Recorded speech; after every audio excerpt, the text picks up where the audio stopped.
umagang kaiganda, Nax family and friends, mapagpalang araw po mga ka-faith.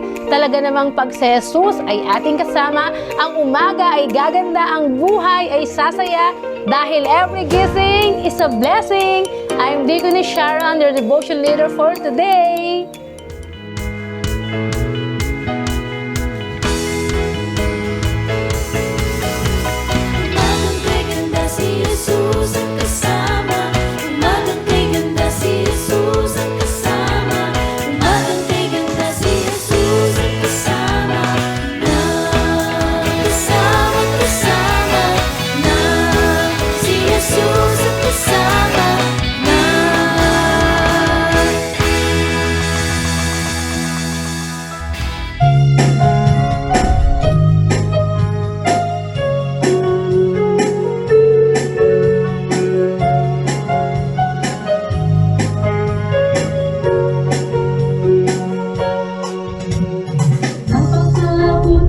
Mo sa akin, hindi ko maunawaan ang lawak ng pag-ibig mo. Dakilang pasasalamat ang inihahandog sa'yo. Minsan ako'y nalulungkot,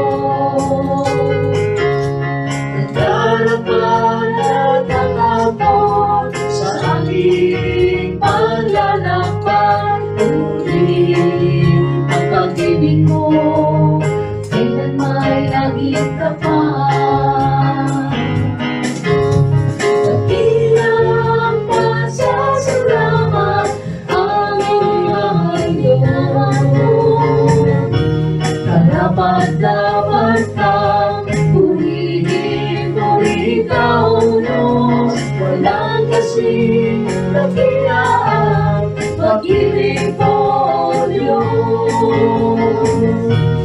Para sa iyo ang ating awitin, buhay ko dati-dati, puno ng gulo. Hindi alam ang pinagmulan, lalo higit ang pagtutunguhan. Subalit nakilala kita, Jesus ang totohanan at buhay. Ano pa ang aking hahanapin?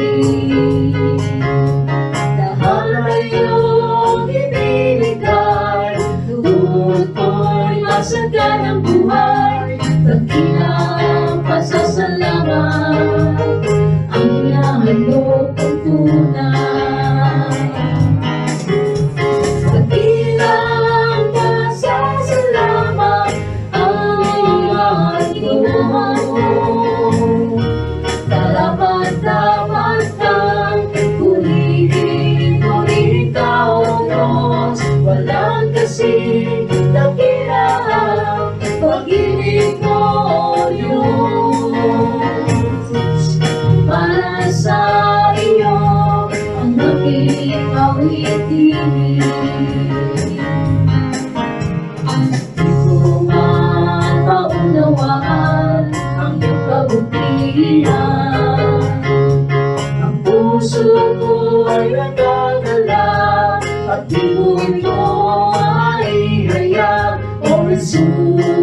ibigin para sa iyo ang aking gawin.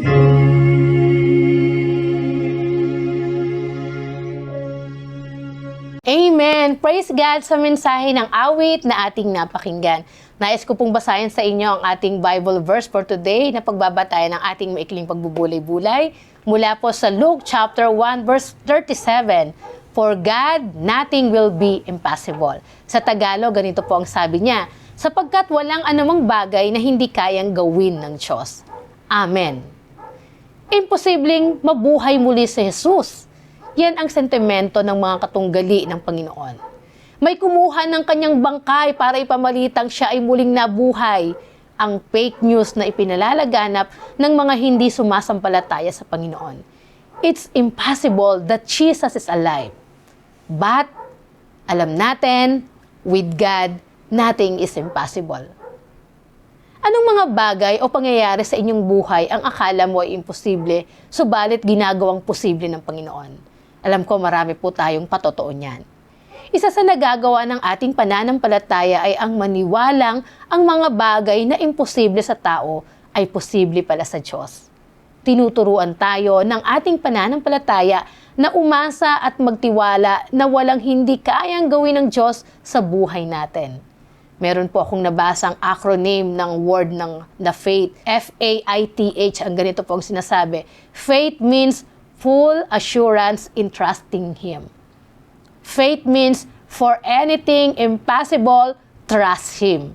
Napakaganda po ng mga kahulugan, complete confidence na mangyari ang isang bagay dahil merong magpapangyari nito at sa Kanya ay walang mahirap, sa Kanya ay walang imposible.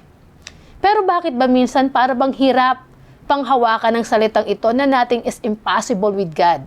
Madaling sabihin pero may duda pa rin. Gaya nga ni Thomas, kahit ikinuwento na sa kanya ng kanyang mga kasamang alagad na nagpakita sa kanila si Jesus, pero anong sabi niya? Hindi pa rin siya agad naniwala. Ang sabi niya, hindi ako maniniwala hanggat hindi ko nakikita ang mga sugat sa kanyang kamay at paa at maipasok ang aking daliri dito. Minsan, kahit gusto nating maniwala, puno pa rin tayo ng pagdududa, ng alalahanin at pangamba. Bakit nga kaya gano'n na lang ang pagdududa ni Thomas at ng iba pa? Bakit nga kaya minsan sa panahon ng kagipitan, ang hirap na lang na basta maniwalang posible sa Diyos ang lahat ng bagay? Ang ilan po sa dahilan na nais ko pong ibahagi sa inyo. Una, lack of faith. Kulang sa pananampalataya. God moves in response to our faith, to your faith. Sa Bible, maraming story na narinig natin na ang sabi ng Panginoon, pinagaling ka dahil sa iyong pananampalataya. Yung paralitiko na may 4 na kaibigan na umakyat sa bubong para doon idaan ang kanilang kaibigang may sakit. Anong sabi ng Bible? When Jesus saw their faith, pinagaling niya ang lalaking may sakit.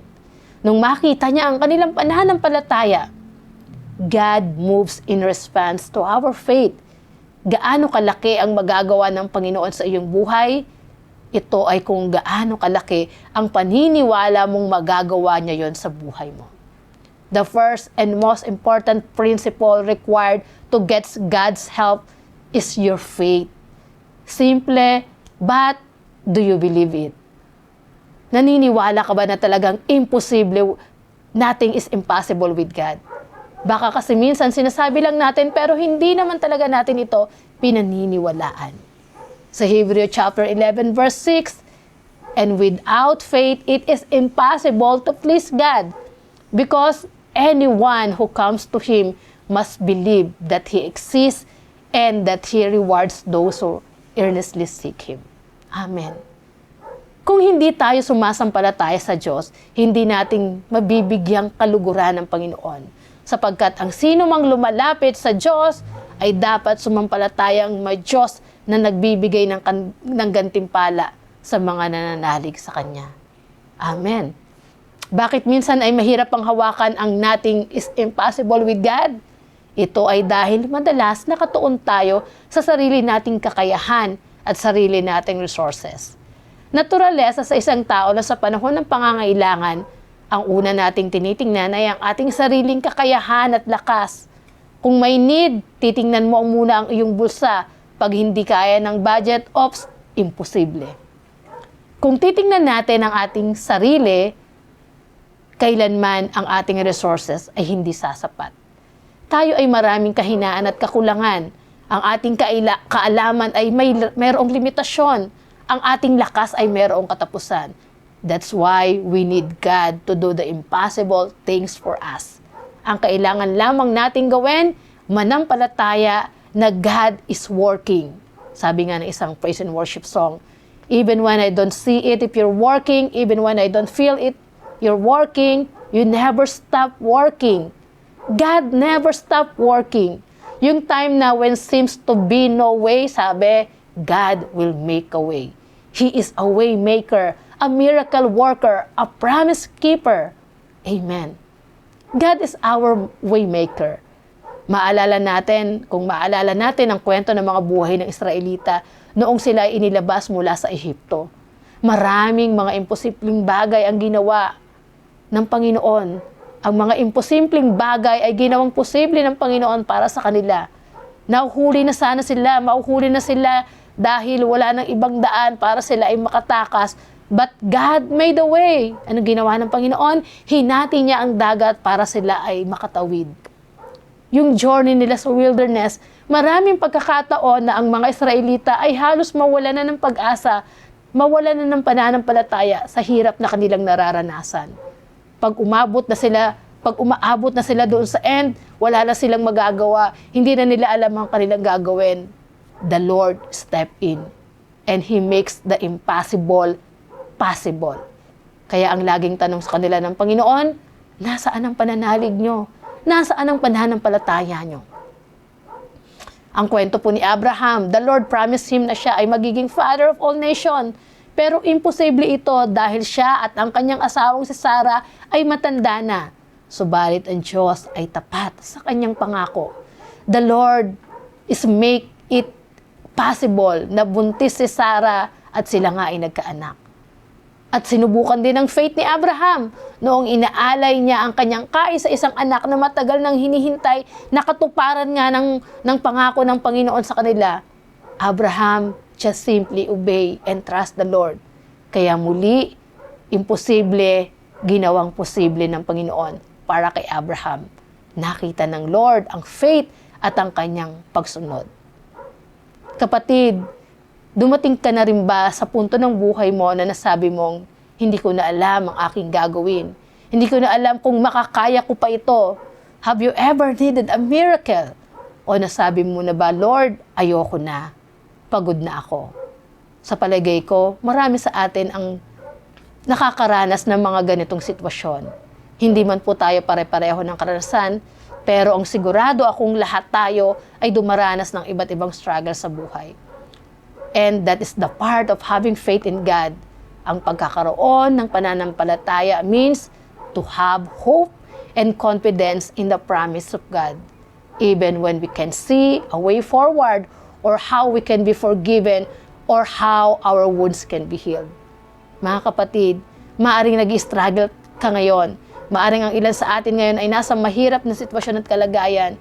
May pagsubok na nararanasan sa iyong pamilya, trabaho, sa iyong relasyon. Maaring may malubhang karamdaman ng ating mahal sa buhay o kaibigan. Whatever your circumstances is, know that God is making a way in the wilderness. Lagi nating alalahanin, with God, nothing is impossible. Walang imposible sa Panginoon. Lalo higit sa nagtitiwala at nananampalataya sa Kanya. Noong ang mga unang alagad ay nanampalataya sa buhay at muling pagkabuhay ng Panginoong Hesus, sila ay naging saksi na nagpahayag ng mabuting balita sa buong mundo at naging posible ang kaligtasan para sa lahat ng tao. Amen. Tayo ay manalangin. Hallelujah, Lord Jesus. Kay buti mo, Panginoon. Sa iyo na walang hindi makapangyayari. Ang lahat ay iyong nalalaman. Ang lahat ng mahirap at imposible para sa tao, sa iyo ay laging posible.